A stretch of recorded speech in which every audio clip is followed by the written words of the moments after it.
Good day and welcome to the December 13, 2020 Sunday edition of the Stock Market Today.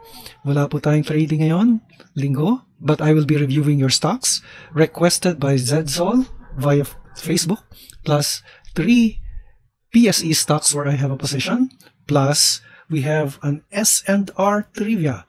Hindi po yung SNR ng Pure Gold. By the way, we will also be reviewing Pure Gold.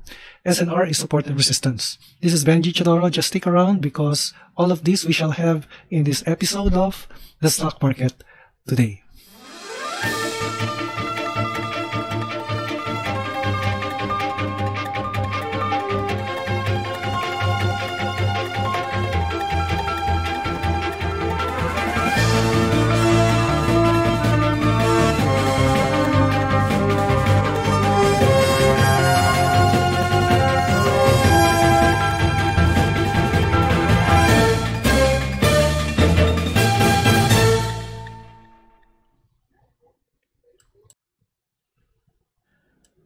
But before we proceed with our review of the stocks, this is our question 6 on support and resistance SNR. A descending channel is characterized by A. Higher highs and lower lows, B. Higher highs and lows, C. Same highs and lows, or D. Lower highs and lower lows. Think about that. We will answer the SNR question after we are done with the last stock. In the meantime, we shall be reviewing the following stocks: Shell PH, AB, both requested, FB, SCC, and Pure Gold. So we'll be reviewing 5 stocks today. Okay, the last 3 stocks, those are the stocks where I have a position. Okay, let's now start with SHL PH or Shell PH. Maganda si Shell PH, pataas yung kanyang movement ng kanyang candlestick, ano? And if you take notice, pataas siya, wala naman siyang breakout. It's just the market sentiment here. Wala siyang clear breakout actually. But yung ating indicators, the orange line, which is our 20-day exponential moving average, is just right under the candlestick. And you'll see yung ating indicators are already lining up. Ano? Yung 20-day is right under, followed by the 50-day, which just crossed over the 100-day. Black candlestick is the 100-day. Or the black indicator is our 100-day exponential, while the 50-day is the blue line. Yung RSI natin is at 84, which is oversold. But if we'll take a look at our directional movement, 51, pataas pa rin siya. Now, ang tingin ko kasi dito is that balik natin dito sa exponential. Tingin ko lang dito is bullish yung stock, ano?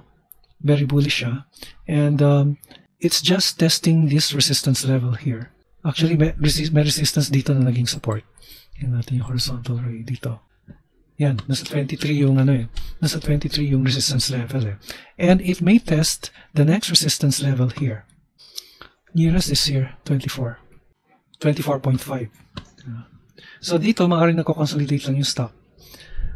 And kung, okay, ganito kung halimbawang makakita kayo ng another red candlestick tomorrow, then most probably, nagkaroon na siya ng reversal in trend. Okay? Pero kung green candlestick yan, most probably tutuloy pa yan pataas.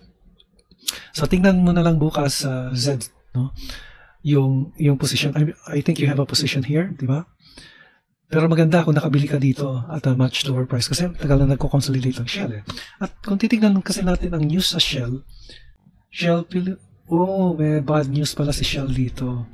Okay, let me get that, Let me put that up. Yan, kita niyo ba? Nagsara siya ng Batangas Refinery, so he was hit by a 7.5 billion. What's this? One-off charges. It's a one-time charge. So nalulugi siya siguro dito.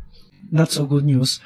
Pero kung titingnan naman natin yung technicals, kasi the news came kailan? A month ago. That is November, no? November 13. And kung titingnan natin, let's put back the chart. Okay. Kung titingnan naman natin yung chart, yung November 13, hindi naman siya masyadong naging epektado dito Oh, parang nagko-consolidate pa rin siya. In fact, pagdating ng November 16, lumarga na siya So, maaring naging tama yung desisyon ni Philippine Shell na i-shutdown, no? Kaysa malugi pa siya ng mas malaki. So, yan ang take ko dito sa stock na ito. Watch out for the red candlestick on Monday. Pero kung green yan, then tutuloy pa yan. So, kailangan meron kang yung stop loss low, trailing stop ka. So, ang trailing stop mo, I would suggest the EMA 20. No? 20 pesos ang dapat na trailing stop mo dyan. Okay? The nearest support kasi is at 21.30. Dito siya. Pero ang trailing stop mo, EMA 20, which is at 2017, 2018. Okay? Okay, next, AB.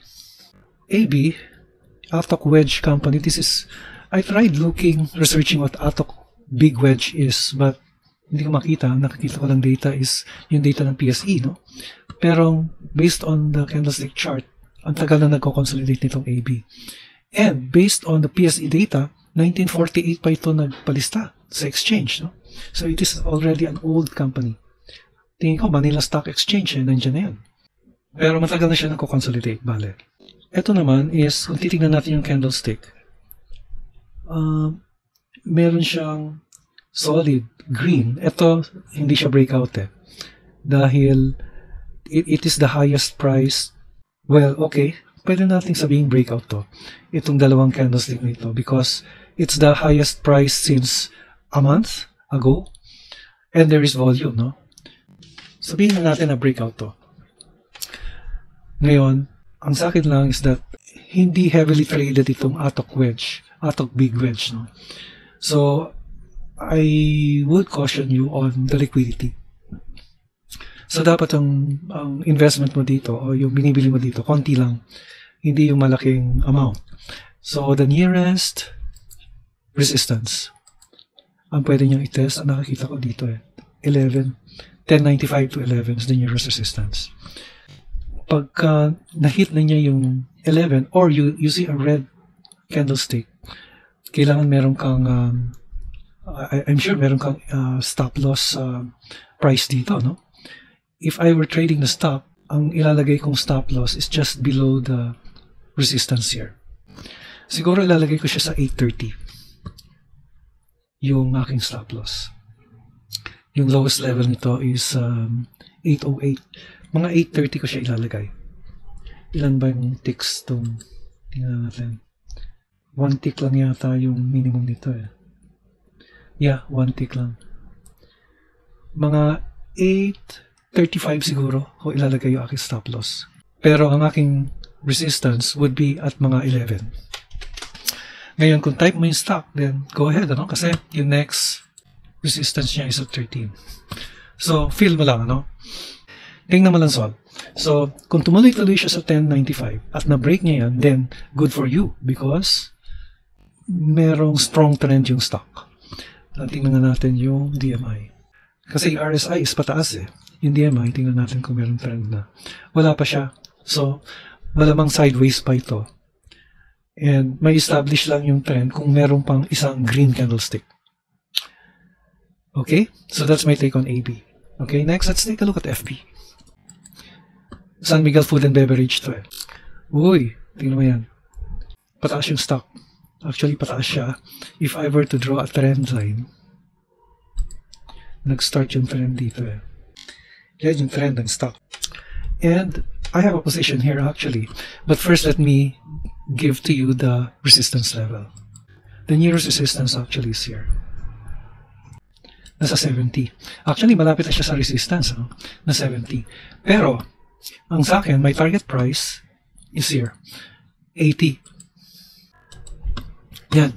That is my target price, 80. Why? Because I believe in the stock and this is one of the stocks na hindi pinapansin. Pero, matindi, Matindi siya. Kasi, marami siyang products sa market Yung meat products, drinks, chips. Yan, meron siya niyan si San Miguel. Meron siyang corned beef. Yung food na nagtatribe sa pandemic, yan, si San Miguel. And it thrives during the holiday season. Diba? So, 80 ang target ko dyan. And I was able to buy FB here, November 11. November 11 ko siya nabili. Kung kailan mababa. dito. So, I bought it at, let me check. Nasa 63.80 ko nabili. My target price was 80. My risk reward then is 8.3. Yan, 8.3. So, ang ginagawa ko kasi dito is that I constantly adjust my stop loss. And my stop loss is the EMA 20. Okay? The EMA 20 is now at 67. Yan ang stop loss ko. So, kung bumaba siya ng 67, 67.38. O 67.30. Yan yung stop loss ko. Before, it was here. Ang original stop loss ko was 62.70. Ngayon, ginawa ko 67. Ang tawag po dyan is trailing stop. When the stock is going up and it hasn't reached your target price, you adjust your stop loss. Okay, sa 67, kumita na ako dyan. Okay, so I'm holding on to the stock. I know that the resistance is 70, but I'm targeting 80 because I think that is reachable. And because of the holiday season and because also of the pandemic, pagka lumabas ang financial statement niyan, malaki yung malaking improvement yung kanyang financial statement. Okay? Next is SCC. It's another stock that I hold. Sabay-sabay ko po yan binili, no? SCC, FB, URC, Pure Gold, sabay-sabay ko yan binili. MEG, RLC, at the time when the prices are bottom sila, at their bottom. Okay, SCC continues to move higher. Huh? I was able to buy SCC at 11.56. That's my original price. At dito ko siya nabili noong November 11. So the price then was 11, a low of 11.28, high of 11.60. Malapit sa tuktok ko nabili. Yung high is 11.60. I bought it at 11.56. Kasi pagka bumibili ako ng mga 11.30 to 12.30, dyan ako bumibili. Pagka nakita ko na kung ano yung direction ng price. Bihira akong mag-buy or sell pagka first hour of the market. So, my target price here is 15. Plus natin yung aking target price. Yung resistance muna. Yung nearest resistance niya is here. 14. Yan ang nearest resistance niya, 14.40. Pero my target price is here. Actually, pwede ko i-target price to 16.90, pero I think masyado na siya mataas. So, 15.30 would be the appropriate. Ewan ko, basta type ko lang sa 15.30. Feel ko lang yung 15.30. Yan. Okay? If you wanted to buy, meron pang upside dyan. So, from 13.66 to 15.30, may upside pa rin siya. Now, next, let's go to SNR, Pure Gold. Kanila yung SNR stores, ha? Pure Gold. Nakarating na ba kayo sa Pure Gold? Para siyang ginaya niya yung US style ng warehouse. If you have been to the US and you've been to Costco, parang Pure Gold. Pagka pumasok ka, akala mo Pure Gold yung loob eh. Actually, ginaya lang ni Pure Gold dyan sa Costco or one of the warehouses. And pagka pumasok ka doon, may food stalls doon eh. Yung kung papasok kasi sa Pure Gold, diba? Merong pizza, merong ice cream, merong spaghetti, burger, diba? Doon meron din. Pero meron siya doon hotdog. And nakabili kami ng hotdog doon, $1 with soda, with drink. Yung drink, malaki hindi yung maliit. Yung malaki yung tall drink $1 lang yun. Yung hotdog, pagka laki-laki, lalagyan mo pa ng kung ano-ano yan. Mayonnaise, pickle relish, etc. So, $1 lang yun. Anyway, dito tayo sa Pure Gold. So, mapapansin niyo yung Pure Gold. Actually, si Pure Gold, nagko-consolidate lang. And magandang bumili because napakababa ng stock, ano? Tingnan natin kung may news si Pure Gold. Yung quarterly report niya, tingnan natin. As of September 30 siguro ito. Let's check lang, ha? Okay. Book value per share as of September 30 is 23.33 against 21.57 the fiscal year ended. Maganda. And if you'll take a look at the income niya for the 3 months ending September 30, I think. Check na natin. Yes, September 30. Net income after tax, 1.6 compared to the income of the previous year the quarter of the previous year, 1.7. Halos hindi nakakalayo. Pero yung year-to-date niya, 5.49. Current year-to-date at 5.49 billion compared to the previous year-to-date of 4.45. Malaki ang diferensya. So yung kanyang earnings per share, current earnings per share is 1.76 compared to 1.59 last year. So maganda yung fundamentals ni Pure Gold. Kumikita siya.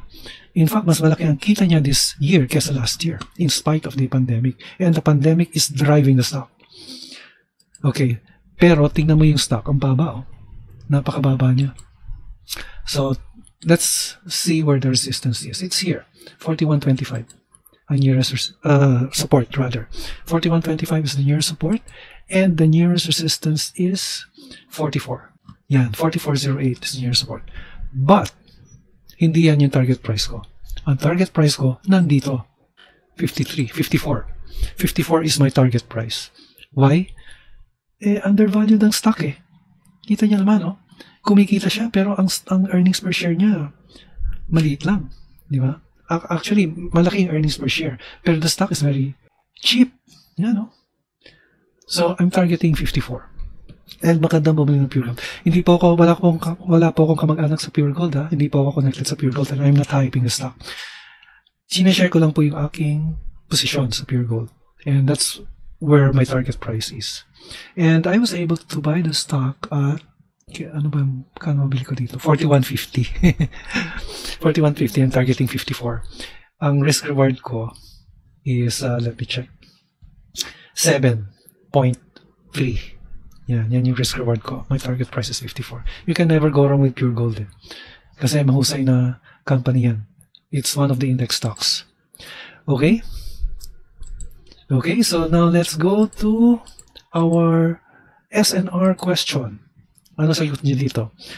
A descending channel is characterized by a higher highs and lower lows, higher highs and lows, same high and lows, lower highs and lower lows. What's your answer? The answer is letter D, lower highs and lower lows. Descending yan, hindi yan ascending. Pagka-ascending channel, higher highs and higher lows, di ba? Pagka-ascending, higher highs and higher lows, wala dyan. Pagka-descending or pababa, lower highs and lower lows. So I hope meron kayong natutunan today. And if you want me to review your favorite stock, please let me know by writing in the comment box and I will do the review for you. Yan po ang ating report sa stock market December 13, 2020, Sunday Special Edition. Ito po si Benji Chidoro, nagpapaalala. It's 12 days to go before Christmas.